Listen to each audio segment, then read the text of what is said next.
आपका स्वागत है हमारे YouTube चैनल ईवी लाइफ पर। आज की कहानी है एक मिठाई वाले की, पार्ट 2। अगर आपने इस कहानी का पार्ट 1 नहीं देखा है तो आपको डिस्क्रिप्शन में लिंक मिल जाएगा, वहां से जाकर आप पार्ट 1 को देख सकते हैं। उन्होंने जब थोड़ा साहस करके पीछे मुड़ा तो चौंक गए, वहाँ कोई नहीं था। फिर जब वे आगे मुड़े तो उन्होंने देखा एक औरत उनके चेहरे के सामने पेड़ों के सहारे उल्टा लटकी हुई है और गोपाल बाबू को बड़े ही खतरनाक नज़र से घूरे जा रही है। यह देखकर गोपाल बाबू के तो पसीने ही छूटने लगते हैं। वे काफ़ी घबरा जाते हैं और अपनी साइकिल से गिर पड़ते हैं।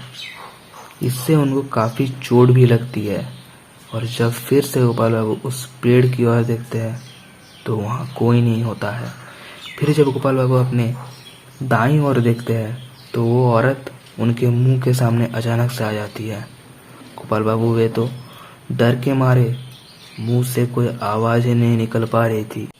गोपाल बाबू थोड़ी सी हिम्मत जुटाकर डर डर के उस औरत से पूछते हैं, आप कौन हो और मुझसे क्या चाहते हो? थोड़े जोर आवाज़ के साथ वो औरत कहती है, तुम मुझे भूल गए? तुम्हें याद नहीं मैं कौन हूँ? गोपाल बाबू काफ़ी आश्चर्य और डर के साथ कहते हैं, तुम कौन हो? तब वो औरत कहती है, ठीक है तब सुनो। वो औरत कहती है, मैं बहुत गरीब घर से थी। मेरे शादी के बाद मेरे माँ का एक्सीडेंट होने के कारण उनकी मृत्यु हो गई और मेरे पिताजी मेरी माँ से बहुत प्यार करते थे। इसलिए मेरे पिताजी मेरी माँ का मरना दिल से नहीं मान पा रहे थे। मेरी माँ के मरने के दुख को वो सह ही नहीं पा रहे थे, इसलिए वे भी मर गए।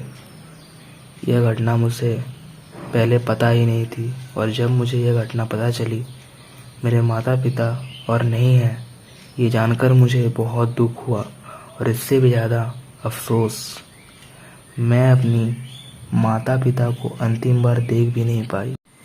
और इसके कुछ महीने बाद मेरे 2 बच्चे हुए, एक लड़का और एक लड़की। और तब धीरे धीरे जब हम खुश रहने का प्रयास कर रहे थे तब मेरे पति मुझे और मेरे बच्चों को अकेला छोड़ के चले गए। यह समय मेरे लिए काफ़ी दर्दनाक था। फिर मैंने अपने आप को संभाला और मैंने सोचा कि मुझे मेरे बच्चों को पढ़ा लिखा के एक अच्छा इंसान बनाना ही होगा। फिर मैं अपने बच्चों के भूख को मिटाने के लिए आपके दुकान में काम मांगने गई और आपने मुझे एक छोटा मोटा काम दे भी दिया जिससे मेरा घर तो चल जा रहा था। एक दिन आपके दुकान में रुपया पैसा को लेकर कुछ झगड़ा हुआ और दोषी मुझे ठहराया गया। असल में मैंने कुछ नहीं किया था। मैंने आपसे कितनी विनती की कि मुझे काम से मत निकालिए, मेरे बच्चे भूखे मर जाएंगे। मैंने कितनी बार कहा मैंने कुछ नहीं किया, पर आपने मेरी बातों का थोड़ा सा विश्वास नहीं किया और मुझे अपने काम से ही निकाल दिया। फिर उस रात जब मेरे बच्चे भूख से तड़प रहे थे तो मैं मेरे बच्चों के लिए खाना जुगाड़ करके निकल गई।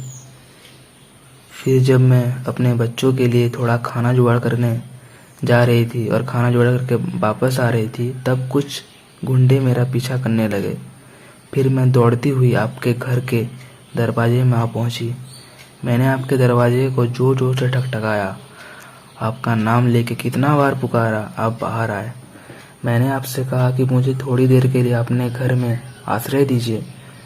मैंने आपसे बहुत विनती की और कहा भी मैं कुछ देर बाद चल भी जाऊंगी। कुछ गुंडे मेरा पीछा कर रहे हैं और आपने कहा, मेरी नींद मत खराब करो, चले जाओ यहाँ से।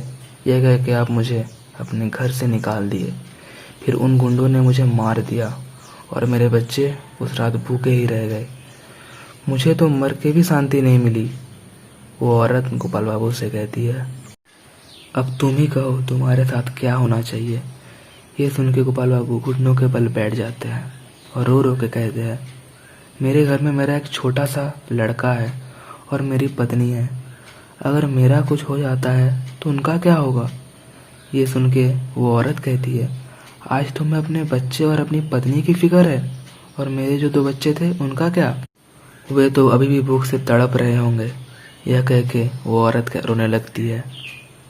इस समय गोपाल बाबू के मन में डर के बजाय बहुत ज़्यादा कष्ट और अपराध बोध काम कर रहा था कि उनके वजह से इतनी कुछ हुआ है।